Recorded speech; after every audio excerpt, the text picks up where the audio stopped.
Lesson 304. Let not my world obscure the sight of Christ. Hi there. Let's make today another day of training our vision. We all want to view the world through our spiritual eyes, accessing the reality beyond what we see with our physical eyes. Yet, achieving this requires some discipline on our part, doesn't it? Let's explore how Lesson 304 can help us in our effort. Let not my world obscure the sight of Christ. I can obscure my holy sight, if I intrude my world upon it. Nor can I behold the holy sights Christ looks upon, unless it is his vision that I use. Perception is a mirror, not a fact. And what I look on is my state of mind, reflected outward. I would bless the world by looking on it through the eyes of Christ. And I will look upon the certain signs that all my sins have been forgiven me. You lead me from the darkness to the light, from sin to holiness. Let me forgive, and thus receive salvation for the world.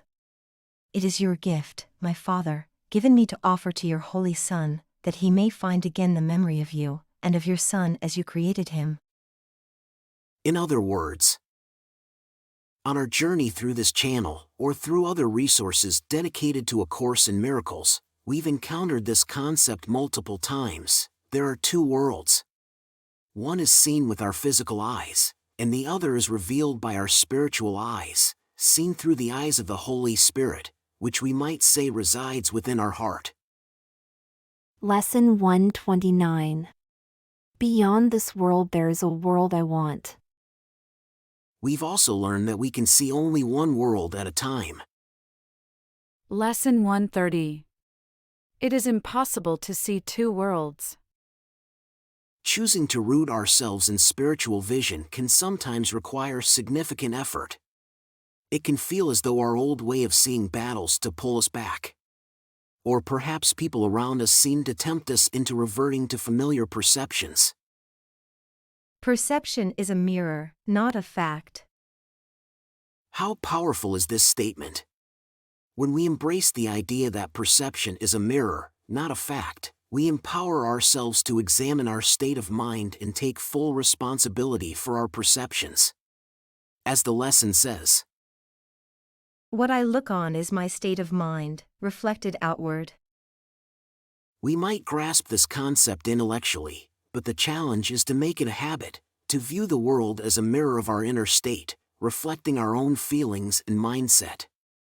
When we look at the world this way and realize that our perception isn't as objective as we might have thought, it opens the door to another way of seeing.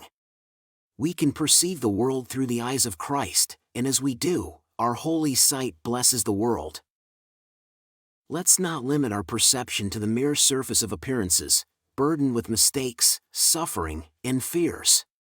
Let's go beyond and ask the Holy Spirit to help us see the world anew.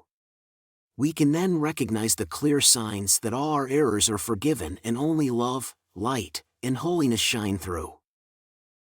Forgiveness is the path that leads us there, so let's ask our Father for help in forgiving, especially when we feel unable to do it alone.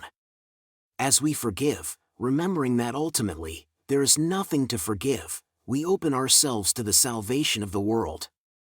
This is the gift we receive from our Father and offer to others.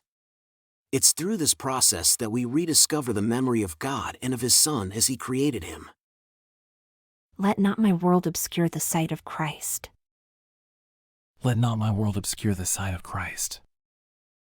Let not my world obscure the sight of Christ. Isn't that enlightening? Imagine the progress we can make when we regard the world as a reflection of our inner state and remain open to our innate spiritual sight. Continue practicing, both morning and evening, as we've been doing.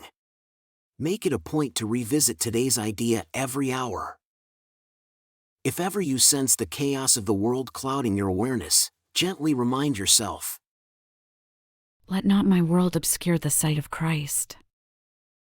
As we continue delving into the section What is the Second Coming, today's lesson reminds us that the second coming is the awakening of our spiritual vision, allowing us to see beyond illusions to the truth. By recognizing the world as a mirror of our inner state, we begin to see with the eyes of Christ, inviting light, love, and holiness to shine through. This shift in perception is a gift we offer the world, as we choose forgiveness and allow God's memory to return to us.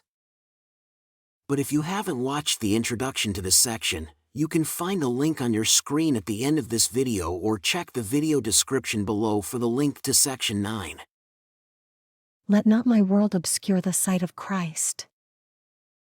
Let not my world obscure the sight of Christ. Let not my world obscure the sight of Christ. You're doing great. This journey isn't always easy, but every step you take is worth it. See you tomorrow for another inspiring lesson.